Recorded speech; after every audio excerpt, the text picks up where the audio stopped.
ನಮ್ಮ ಮಾಧ್ಯಮ ಮಿತ್ರರಲ್ಲಿ ಕೇಳ್ಕೊಳ್ಳೋದಿಷ್ಟೇ, ದಯವಿಟ್ಟು ನಮ್ಮ ಬೆಸ್ಕಾಂ ಹಳ್ಳಿಗಳಲ್ಲಿ ಆನೇಕಲ್ ಸುತ್ತಮುತ್ತ ಸುಮಾರು ಗ್ರಾಮಗಳಿದ್ದಾವೆ. ಆ ಗ್ರಾಮಗಳಲ್ಲಿ ನಮ್ಮ ವಿದ್ಯುತ್ ತಂತಿ ಕಟ್ಟಾದಾಗ ದಯವಿಟ್ಟು ನಮ್ಮ ಗ್ರಾಹಕರಿಗೆ ಆ ತಂತಿಯನ್ನು ಮುಟ್ಟದೇ ಇರೋಂಥ ಒಂದು ಸೂಚನೆ ನೀಡಬೇಕಂತ ಈ ಮೂಲಕ ಮಾಧ್ಯಮದ ಮೂಲಕ ನಾನು ಎಲ್ಲರಿಗೂ ತಿಳಿ ಹೇಳ್ತಾ ಇದ್ದೀನಿ.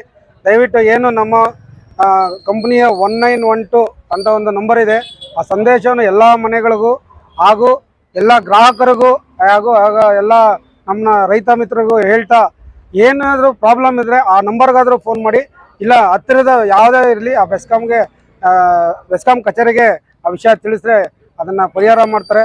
ದಯವಿಟ್ಟು ಅದನ್ನು ಟ್ರಾನ್ಸ್ಫಾರ್ಮರ್ ಆಗಲಿ, ವೈರ್ ಆಗಲಿ, ಆಮೇಲೆ ಮತ್ತೆ ಏನಾದರೂ ಇದಾಗಿ ಪ್ರಾಬ್ಲಮ್ ಆಗಿದೆ ದಯವಿಟ್ಟು ಯಾರು ಸಾರ್ವಜನಿಕರಾಗಲಿ ಮುಟ್ಟಬಾರ್ದಂತ ತಮ್ಮ ಮೂಲಕ ಹೇಳ್ಕೊಳ್ತಾ ಇವತ್ತಿನ ಈ ಒಂದು ರಾಷ್ಟ್ರೀಯ ಸುರಕ್ಷತಾ ಸಪ್ತಾಹ ಉದ್ದೇಶಿಸಿ ನಮ್ಮ ಮಾಧ್ಯಮ ಮಿತ್ರರು ಮತ್ತು ಪೊಲೀಸ್ ಇಲಾಖೆಯವರು ಮತ್ತು ಸಾರ್ವಜನಿಕರು ತುಂಬ ನಮಗೆ ಉತ್ಸಾಹ ಕೊಟ್ಟು ಎಲ್ಲ ಕಡೆ ಕರೆಕ್ಟಾಗಿ ಏನು ತೊಂದರೆ ಇಲ್ಲದ ನಾವು ಇದು ಮಾಡಿದ್ದೀವಿ. ದಯವಿಟ್ಟು ಇದೇ ರೀತಿ ಏನು ಗ್ರಾಹಕರಿಗಾಗಲಿ ನಮ್ಮ ನೌಕರರಿಗಾಗಲಿ ಏನು ತೊಂದರೆ ಆಗಿದೆ ಅಂತ ಈ ಚಾಮುಂಡೇಶ್ವರಿ ಕೇಳ್ಕೊಳ್ತಾ ನನಗೆ ಮಾತಾಡ್ಕೊಳ್ಳೋ ಅವಶ್ಯಕತೆ ನಮಗೆ. ದಯವಿಟ್ಟು ನಮ್ಮ ಗ್ರಾಮದಲ್ಲಿ ಅಂದರೆ ಗ್ರಾಮಗಳಲ್ಲಿ ಏನು ವಿದ್ಯುತ್ ಕಂಬಕ್ಕೆ ದನಗಳನ್ನು ಮತ್ತು ಬಟ್ಟೆಗಳನ್ನ ಕಟ್ಟಾಕ್ತಾರೆ, ದಯವಿಟ್ಟು ಅದನ್ನು ಮಾಡೋಕ್ಕೆ ಹೋಗಬೇಡಿ. ಏಕೆಂದರೆ ಅದರಲ್ಲಿ ಯಾವ ರೀತಿ ವಿದ್ಯುತ್ ಪ್ರವಹಿಸುತ್ತೆ ಅಂತ ಯಾರಿಗೂ ತಿಳಿಯೋದಿಲ್ಲ. ದಯವಿಟ್ಟು ಅದನ್ನು ಈ ಪ್ರಚಾರದ ಮೂಲಕ ಅದನ್ನು ತಡೆಗಟ್ಟಬೇಕಂತ ಈ ಮೂಲಕ ತಮ್ಮಲ್ಲಿ ಕೇಳ್ತೀವಿ. ಸಹಾಯಕ ನಿರ್ವಾಹಕ ಅಭಿಯಂತರ ನಂಬರ್ ಇರುತ್ತೆ ಹಾಗೂ ನಮ್ಮ 1912 ನಂಬರ್ ಇರುತ್ತೆ. ಅದಕ್ಕೆ ಕರೆ ಮಾಡಿ ನೀವು ದೂರು ಕೊಟ್ಟರೆ ಅಲ್ಲಿಂದ ನಮಗೆ ಯಾವ ನಂಬರ್ ನಮ್ಮ ಎಕ್ಸಿಕ್ಯೂಟಿವ್ ಇಂಜಿನಿಯರ್ ಮಾತಾಡ್ತಾರೆ. ಈ ಬೇರೆಯವರು ಯಾರು ಟೈಮಲ್ಲಿ ಇರ್ತಾರೋ ಅವ್ರಿಗೆ ಹೇಳಿ ಅದನ್ನು ಸಾಲ್ವ್ ಮಾಡಿಕೊಡ್ತಾರೆ. ಅದು ನಮಗೆ ಏನಾಗುತ್ತೆ ಅಂದರೆ 3 ದಿವಸದ ಮುಂಚೆ ಒಂದು ಬರುತ್ತೆ, ಪಬ್ಲಿಕ್ ಪೇಪರ್ ನೋಟಿಫಿಕೇಶನ್ ಕೊಡ್ತಾ ಇದ್ದೀವಿ ವಿಜಯ ಕರ್ನಾಟಕ. ಅದರಲ್ಲಿ ಒಂದು 8ನೇ ಪೇಜಲ್ಲಿ ಬರುತ್ತೆ. ಅದನ್ನು ಒಂದು ಸ್ವಲ್ಪ ಪಬ್ಲಿಸಿಟಿ ನಮ್ಮ ಆನೇಕಲ್ಲಲ್ಲಿ ಕಮ್ಮಿ ಆಗ್ತಾ ಇದೆ ಅಂತ ನನ್ನ ಉದ್ದೇಶ ಇದೆ. ಅದನ್ನು ನೆಕ್ಸ್ಟ್ ಅದೊಂದು ಗ್ರೂಪ್ ಕ್ರಿಯೇಟ್ ಮಾಡಿ ಆ ಒಂದು ಎಲ್ಲ ಒಂದು ನಿಮ್ಮ ಮಾಧ್ಯಮ ಮಿತ್ರ ಗ್ರೂಪ್ ಒಂದು ಕ್ರಿಯೇಟ್ ಮಾಡಿ ಆ ಮಾಧ್ಯಮ ಮಿತ್ರರಿಗೆ ತಿಳಿಸಿದ್ರೆ ಎಲ್ಲರಿಗೂ ಗೊತ್ತಾಗುತ್ತೆ ಅಂತ ಅನ್ಕೊಳ್ತಾ ಇದ್ವಿ. ಆ ಮುಂದಿನ ದಿನ ಪ್ರಯತ್ನ ಮಾಡ್ತೀವಿ. ಅದನ್ನ ಪ್ರಚಾರ ಮಾಡ್ಬೇಕಂತ ನಾವು ಅದನ್ನ ತಿಳ್ಕೊಳ್ತಾ ಇದೀವಿ. ಜಾಥಾ ವಿಚಾರ ಹೇಳ್ಬೇಕಂತಂದ್ರೆ ನಾವು ಎವ್ರಿ ಮಂಡೇ ನಮ್ಮ ಆಫೀಸ್ಗಳಲ್ಲಿ ಮೀಟಿಂಗ್ ಮಾಡ್ಕೊಂತಿದ್ವಿ ನಮ್ಮ ಎಂಪ್ಲಾಯೀಸ್ಗಳಿಗೆ ಸೇಫ್ಟಿ ವಿಚಾರವಾಗಿ. ಈ ಒಂದು ಹಿನ್ನೆಲೆ ಯಾವುದು ಮಳೆಗಾಲ ಜಾಸ್ತಿ ಆಗಿರೋದ್ರಿಂದ ಎಲ್ಲ ಆಕ್ಸಿಡೆಂಟ್ಗಳು ಜಾಸ್ತಿ ಆಗ್ತದೆ ಪಬ್ಲಿಕಲ್ಲಿ. ಅದು ಒಂದು ತಡೆಗಟ್ಟಬೇಕಂತ ಹೇಳಿ ಸರ್ಕಾರ ಒಂದು ಒಳ್ಳೆ ಯೋಜನೆ ಮಾಡಿದೆ.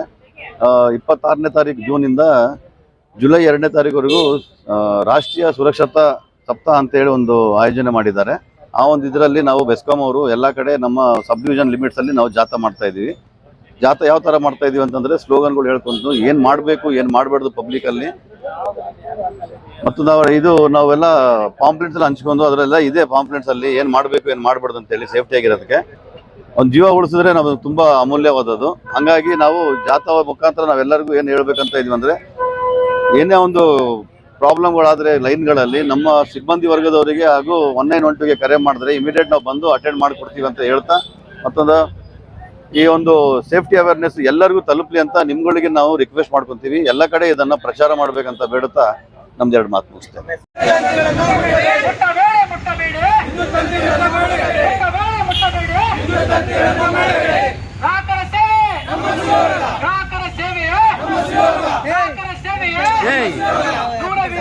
ಬರ್ಲಿ ಬಿಡು, ಯಾಕ ಸ್ವಲ್ಪ ಹಿಂದ ಬಸ್ ಮಲೆ ಕೈ ಎತ್ ಮಲೆ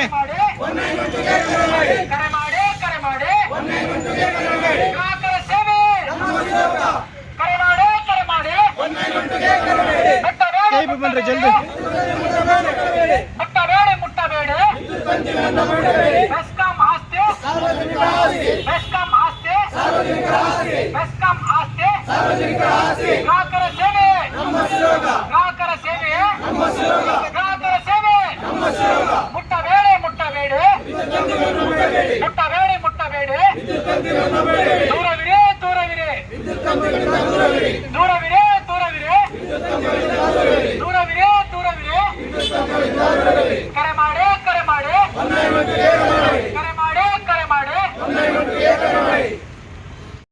ಏನಿವಾಗ ಸುರಕ್ಷತಾ ಮಂತ್ರ ಹೇಳ್ತಾರೆ, ದಯವಿಟ್ಟು ಎಲ್ಲ ಹಿಂಗೆ ಒಂದು ಇದು ಮಾಡಿ ನಾವು ಪ್ರಮಾಣ ಮಾಡ್ತೀವಿ. ನಮ್ಮ ಗ್ರಾಹಕರಿಗೂ ಹಾಗೂ ನಮ್ಮ ನೌಕರರಿಗೂ ಏನು ತೊಂದರೆ ಆಗಿದ್ದಂಗೆ ನಾವು ಇದು ಮಾಡ್ತೀವಿ ಅಂತ ಪ್ರಮಾಣ ಮಾಡೋ ಮುಖಾಂತರ ಒಂದು ಭಾರತ ರಾಷ್ಟ್ರೀಯ ಸುರಕ್ಷಣಾ ಒಂದು ಬೋಧನೆ ಮಾಡ್ತಾರೆ. ದಯವಿಟ್ಟು ಕೈಯಲ್ಲಿ ನಾವು ಈ ತರ ಹೇಳ್ಕೊಂಡು ಪ್ರಮಾಣ ಮಾಡಬೇಕು. ಒಂದೇ ನಿಮಿಷ. ದಯವಿಟ್ಟು ಎಲ್ಲ ಸಾರ್ವಜನಿಕರು ಮತ್ತು ನಮ್ಮ ನೌಕರರು ಇದಕ್ಕೆ ಕೈ ಜೋಡಿಸಬೇಕು.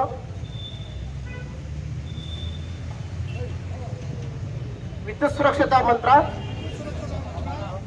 ಭಾರತದ ಜವಾಬ್ದಾರಿಯುತ ಘೋಷಿಸುವುದೇನೆಂದರೆ ಮಧ್ಯ ಕೈಯಲ್ಲಿ ಅಥವಾ ಉಪಕರಣಗಳನ್ನು ಹಾಗೂ ವಿದ್ಯುತ್ ಕಂಬಗಳನ್ನು ರಸ್ತೆಯಲ್ಲಿ ತುಂಡಾಗಿ ಬಿದ್ದಿರುವ ತೆಗೆಯಲು ಹಾಗೂ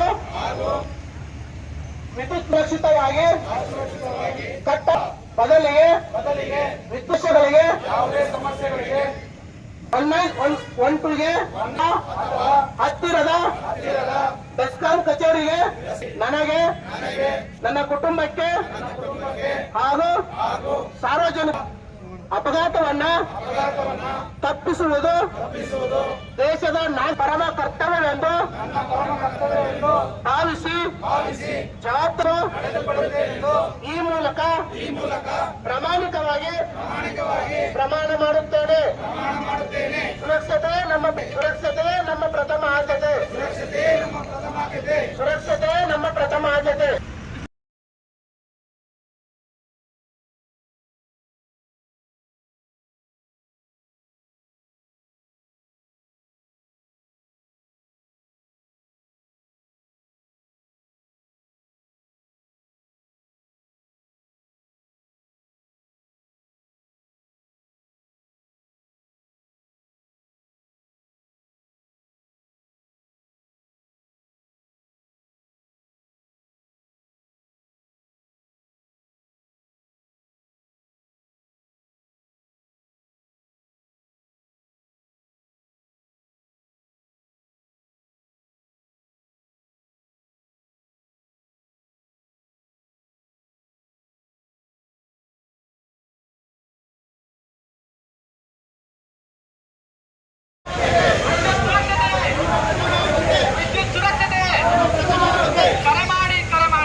ಕರೆ ಮಾಡಿ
ಮುಟ್ಟಬೇಡಿ.